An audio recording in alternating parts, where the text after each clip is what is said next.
This is the stuff Jesus was opposed to, not something that early Christian writers were trying to copy.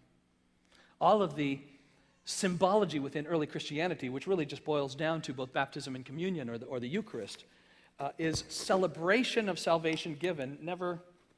Okay, Harris caught my microphone. Oh, it's okay, I'll be done in a second, hold on.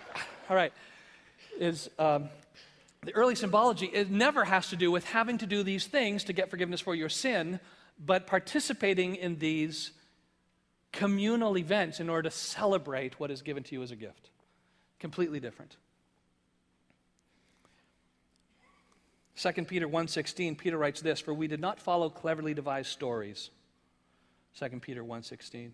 "We did not follow cleverly devised stories when we told you about the coming of our Lord Jesus Christ in power, but we were eyewitnesses to his majesty." One other clip I'll show you. One of the things that comes up in Zeitgeist, and it does in other movies and books, is that the early Christians were so aware that they had a problem on their hands. The early church fathers realized that the parallels between Christianity and pagan religion were so strong, they even write about it and try and defend it and try and blame the devil for it. Justin Martyr is key witness brought to bear in these movies. Take a look at this clip. Justin Martyr, one of the first Christian historians and defenders, wrote, "When we say that he, Jesus Christ, our teacher, was produced without sexual union, was crucified and died and rose again and ascended into heaven, we propound nothing different from what you believe regarding those who you esteem sons of Jupiter." In a different writing, Justin Martyr said, "He was born of a virgin, except this in common with what you believe of Perseus." It's obvious that Justin and other early Christians knew how similar Christianity was to the pagan religions. However, Justin had a solution. As far as he was concerned, the devil did it. The devil had the foresight to come before Christ and create his characteristics in the pagan world.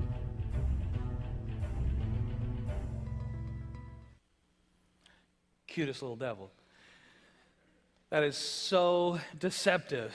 Justin Martyr is writing to a Roman audience. In the context, he is writing to help Romans understand why it is hypocritical to persecute Christians. He is writing to help defend and perhaps get off the hook Christians who are undergoing Roman persecution. And in writing to the Romans, his point is, I know you say we believe some pretty wild stuff about this Messiah who, instead of conquering, dies and rises again. But you guys believe some pretty wild stuff too, you know. There's a lot of parallels here. And if you're not going to persecute these other religions or yourselves or your Roman religion, why do you persecute us and insult the craziness of what we believe? And he says, so look at the parallels. He's actually trying to find parallels to make his point. And he's having a hard time finding parallels. He mentions the sons of Jupiter and Jupiter. He mentions the sons of Jupiter because they were struck by lightning and their spirits were carried to heaven. It's not a parallel of a death and resurrection crucifixion myth. But he tries to build the parallel and says, the sons of Jupiter, you believe some crazy stuff about them, so why are you insulting us? Because you think we believe some crazy stuff. And he goes on to talk about others, actually. He talks about Bacchus and Hercules and the similarities there, because Bacchus and Hercules are both believed to have rode to heaven on the horse Pegasus. He says, see, that's pretty crazy. So why? And then he goes on to talk about even emperor worship. Emperor Augustus, when his body was cremated, a rumor was passed around that people said, I saw his spirit rise up and go to heaven. And you guys believe that? He's trying to build parallels of craziness in order to say, why persecute us and not yourselves? Let's all level the playing field and investigate the facts.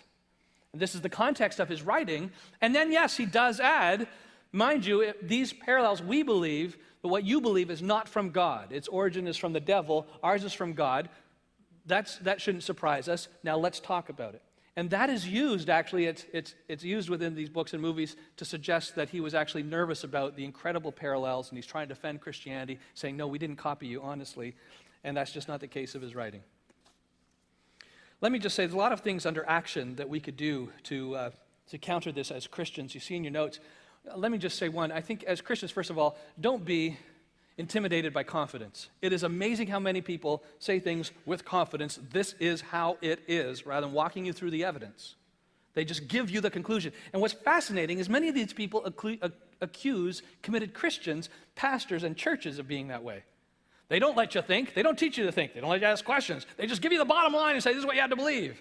They don't let you sort through the evidence for yourselves. That's their hype about the church, and that's exactly what they're doing. Rather, I want to encourage you to think, sort through the evidence. Don't be intimidated by confidence. Jump into the conversation. Do your homework. Encourage others to do their homework and respond. And if I may say, let's remind people regularly that the early Messiah movement is a thoroughly Jewish movement. One of the parallels, for instance, says pagan religions at the time had a common meal as part of their ritual. So we know where Christians got that from. They copied pagan religions, completely ignoring the fact that we know where the early Messiah movement, a thoroughly Jewish movement in first century Israel, got the idea of a common meal celebrated together as a spiritual family. Where does that come from? The Passover. That's not a stretch. That's actually where Jews got it from, and where a Jewish Messiah movement would get it from. And in many of these sources, it's just treated as though that didn't exist. We have to remind people regularly of the Jewish root system of the Messiah movement of Jesus. That's where the explanations are to be found, not in pagan religion.